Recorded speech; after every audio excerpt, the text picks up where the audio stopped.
Hello, guys. So today I decided to bring you all a very different type of video from what I normally post on this channel. I know that I don't typically do face-to-face sit-down review type videos. I think the last time I did one was for the X-Men Dark Phoenix movie from like 2 or 3 years ago.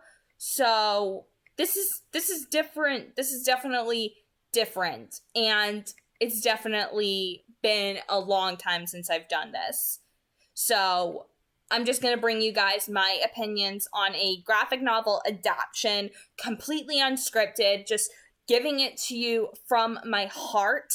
And hopefully, you guys enjoy the video itself. And hopefully next week I'll have something more scripted. Or let me know in the comments if you like these types of videos where I sit down and I actually review something, talking to you guys face to face, as opposed to behind the screen with me doing pre-recorded audio. Let me know. You can let me know in the comments down below. So the graphic novel that I'm going to be reviewing is Percy Jackson and the Olympians, The Lightning Thief. Now, obviously, the graphic novel has major differences from the original book. That's all I'm going to say. Now, I understand that some of these differences were necessary. You can't possibly cram every single detail into a graphic novel, especially since this is an adaptation. But I do feel like some of the stuff that was taken out was not for the better. I think that this is probably one of the weaker book to graphic novel adaptations that I've read, because it really cut a lot of stuff out that should have been there. And I know that a lot of people give the original movie with Logan Lerman, Alexandra Daddario, Jake Abel so much crap because the story got completely changed. And I completely 100% understand why people have a problem with that movie. The movie itself did betray the source material. Chris Columbus, he turned away from the source material and did his own thing. And yes, he's an amazing director. I still love him as a director. I think he's fantastic. But I can say that the Percy Jackson and the Olympians, The Lightning Thief, and the movie musical version of Rent were not two of his best works. And I can say that because I'm allowed to love his works, but I'm also allowed to criticize when he does something that I particularly do not agree with. But I take it however which way I can take it. I enjoy the Lightning Thief movie for what it is, which is a piece of art. But that doesn't mean that I think that it's perfect. I don't think that it's the greatest movie ever made. I personally think that some of the better movies ever made were the Harry Potter movies. Just my opinion there. But I can say that I'm looking forward to the Percy Jackson and the Olympians television series that Disney Plus is going to be producing. I am so excited for the news that's surrounding it, the fact that they have their pilot director, the fact that they're going to be filming up in Canada, which is super cool. And I personally want to audition for the show, Artemis or Persephone. I will take it however which way it comes. But anyway, back to the graphic novel. So the graphic novel itself is very impressive. The first thing I want to talk about visually is the artwork for the graphic novel. The artwork itself is just stunning. I love how it looks as though somebody hired a professional painter to hand paint every single one of these pictures that is in the graphic novel, panel for panel. You do not see artwork like this every single day. And it's definitely different. And that's something I appreciate, is that the art in this graphic novel is different in comparison to some other graphic novels. Like, let's say The Boys, which is probably all computer animated, but sure, this is computer drawn for sure, but it has a very different look to it. And that's something that I definitely appreciate. But in terms of how the story is. Oh my gosh. But first of all, I need to throw in a detail here about Clarice and how she was drawn here. Oh my god. Like, yeah, good luck finding an actress that looks even remotely like how Clarice looks in the graphic novel. Good luck with that. But there were some details that I feel like should not have been left out. I personally feel that there was a lot that should not have been left out from this graphic novel. The first one, obviously, the biggest one for me is Percy meeting Annabeth for the first time. Now, this is so different in comparison to how he met her in the original book. In the original book, Annabeth is caring for him in the sick bay, in the infirmary, where she's feeding him the ambrosia and nectar. And obviously they mention it, but the problem is they don't show it. It just literally says Percy. See, Percy says to Annabeth, "You're my dream girl." Really? It makes him look like a creepy stalker. I'm just saying. By not having Percy see Annabeth the first time, like, in the infirmary, and just having him blurt out, "Yeah, you're my dream girl." I mean, sure, it's still in character for him, but, I mean, why did you have to do it that way? Why? Why did you have to do it this way? Why do you have to make it even more awkward than it already is? Yeah, it's just weird. So that's like my one big gripe with it, is that they skipped over Annabeth caring for him in the infirmary. They should have shown that. It should have been something that would have been visually there. I personally think that the graphic novel would have benefited from it, but what can you do? You can't change it. So my big, but probably my biggest gripe with this graphic novel, for one thing, but before I get into my other big gripe with it, I just want to move into a positive. The battle with the Chimera in this. I mentioned in my ranking of all the Percy Jackson and Heroes of Olympus books that the battle with the Chimera on the St. Louis Archway was just so weird and something that would be hard for people to comprehend if they were like 12 years old. Because nobody knows what the hell a Chimera is unless you spend all your free time playing D&D. I mean, come on. So I'm glad that this is here, because at least it gives you something tangible to look at and actually see what it could have looked like if the movie chose to do the Chimera. Which, I mean, I still prefer the Hydra battle in the Parthenon. I still prefer it that way. But at least this here, the graphic novel, it helps make the Chimera battle look a lot more tangible. So that's all I can say about that. And what else could I say?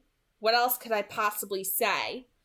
Oh my gosh. There's this whole part where they completely skip over some of the most important details to ever have been in the book.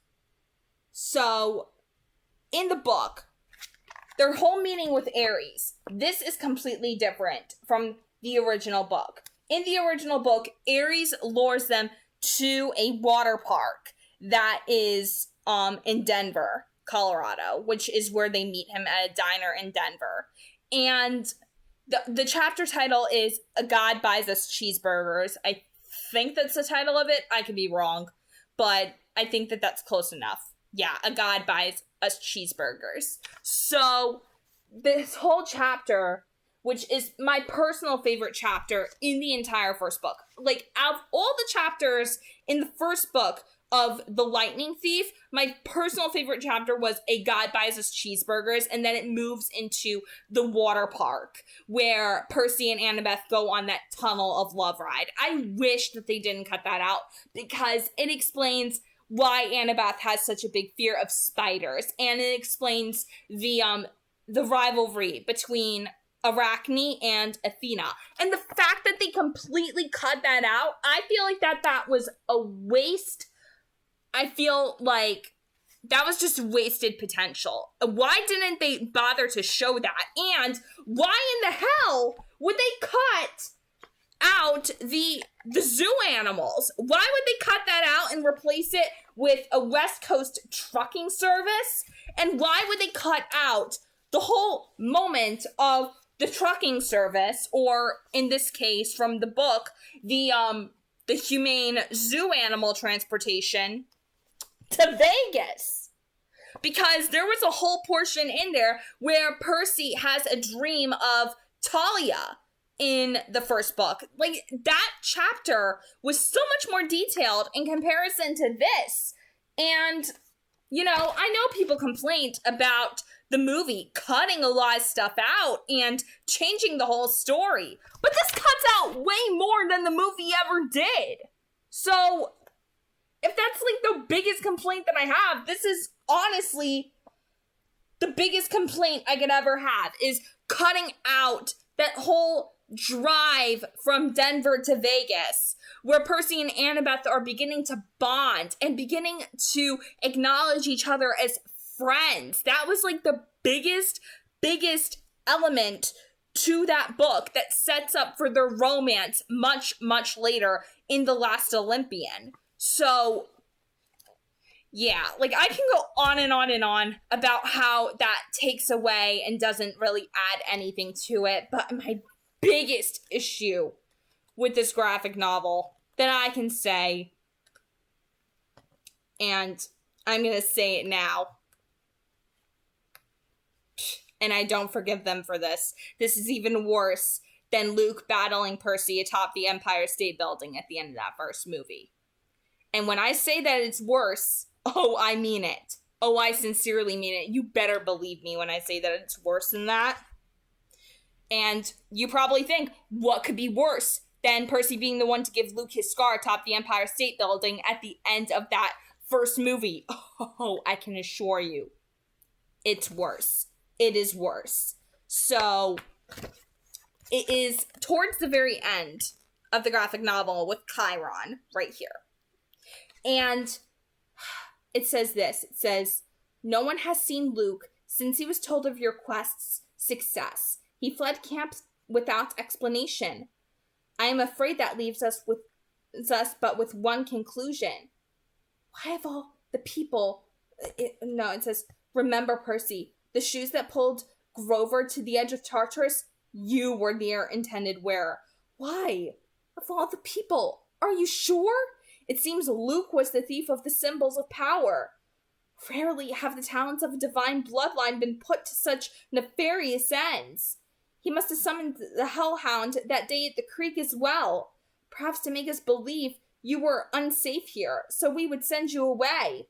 As for his motives, it is difficult to say. Luke has always been a troubled boy, in part because of his estrangement from his father. A mind in such a state is fertile ground. A power as such as strong as Kronos can sow wicked crops. The oracle warned I'd be betrayed by one who calls me a friend. When I unzipped the backpack in the underworld, I was sure it was Ares. He pretended to help, but he was trying to get me killed all along. Ares was the god who has turned. I mistook those words to be in reference to Hades.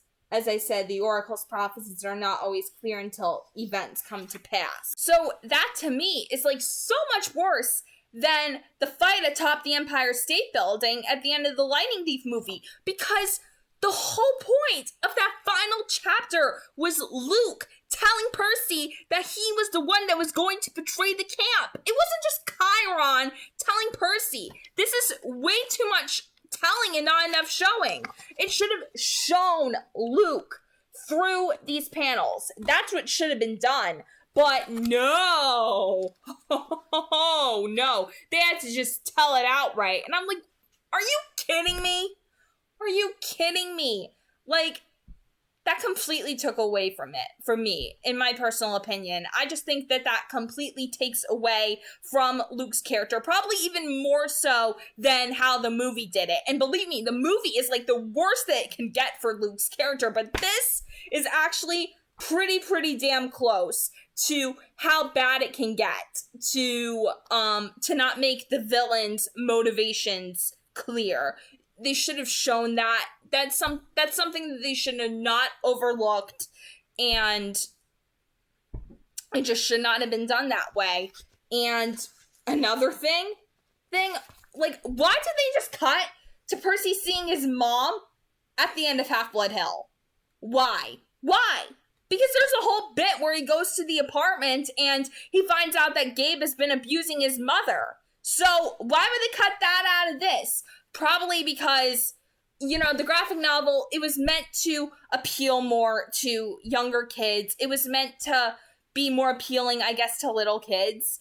And I guess the writers were too chicken to indicate that Percy and his mom were being physically abused by smelly Gabe. I don't know. But at the end of the day, I do think that this was actually a pretty good adaptation of the source material of the original book. But still, those little details, those big details, from the water park to Luke's betrayal to Percy seeing Annabeth, like, all of that should not have been overlooked. I do not think that should have been skipped. I don't think that was necessarily a good idea. But at the same time, I understand if there were particular reasons for why. So thank you all for watching. If you happen to be brand new to the channel, be sure to hit that subscribe button. Also be sure to check out all my social media links. I'll be linking those down below. So God bless. Happy viewing. See ya.